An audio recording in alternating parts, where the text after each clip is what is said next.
Creamline Cool Smashers hindi basta-basta bibitaw at hindi magpapaagaw ng corona. Ngayon na nakapasok sila sa finals sa kabila ng pinagdaanan nila sa conference na ito. Choco Mocho Flying Titans walang balak na muli na naman silang mabigo sa pagsungkit ng kampyonato, kaya pag-iigihan talaga nilang makamit ang matagal na nilang minimithi. What's good, PVL fans? It's nice to be back with you here on Powerhouse Volleyball PH. Kindly do subscribe to my channel at pakihit na din ang notification bell para ma-notify ka sa aking mga bagong uploads.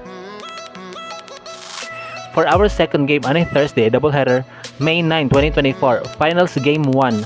For 2 consecutive conferences, sister teams Creamline Cool Smashers and Choco Mocho Flying Titans will pour their blood, sweat, and tears to get an advantage in the best-of-3 final series. Bago nakapasok ang ating Ribisco team sa championship, ay kinalaban muna nila ang iba pang semi-finalists na tinaguri ang Red Hot teams, at yun nga ay ang Petrogas Angels and Cherry Tigo Crossovers na hindi binigyan ng moment na mag-shine dahil sa bagsik ng Creamline na talagang dinibdib ang kanilang straight set loss against the Crossovers sa preliminaries.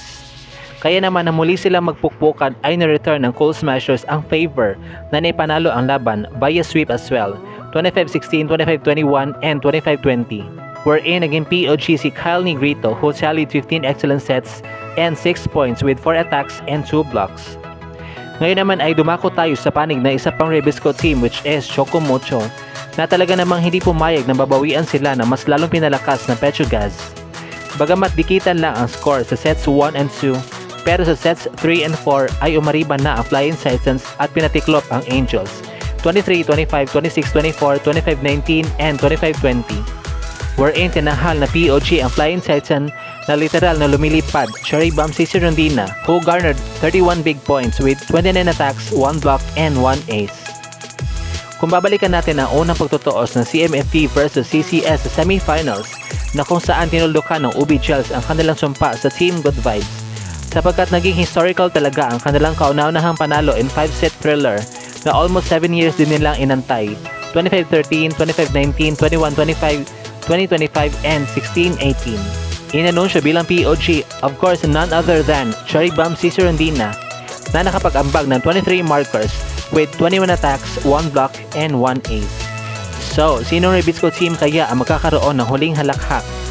Will it still be Creamline na alam naman nating napakabilis nilang gumawa ng adjustments at kayang-kaya talaga nilang bumawi kung kinakailangan?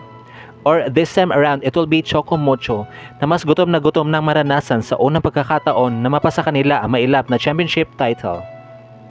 Samantala, narito na ang mga dapat nating asahan na magtatagisan ng galing sa huling yugto na ating torneo. Cici Rondina versus Alyssa Valdez, Isa Molde versus Gemma Galanza, Royce Tobino versus Tots Carlos, Mars Alba versus Kyle Negrito, Mari Madayag versus Bea de Leon, and lastly, Thang Ponce versus Denden Lazaro Revilla.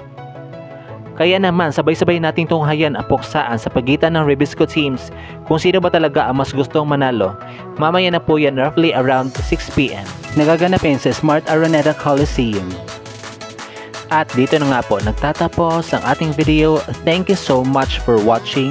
Kindly do subscribe to my channel at pakihit na din ang notification bell para ma-notify ka sa aking mga bagong uploads.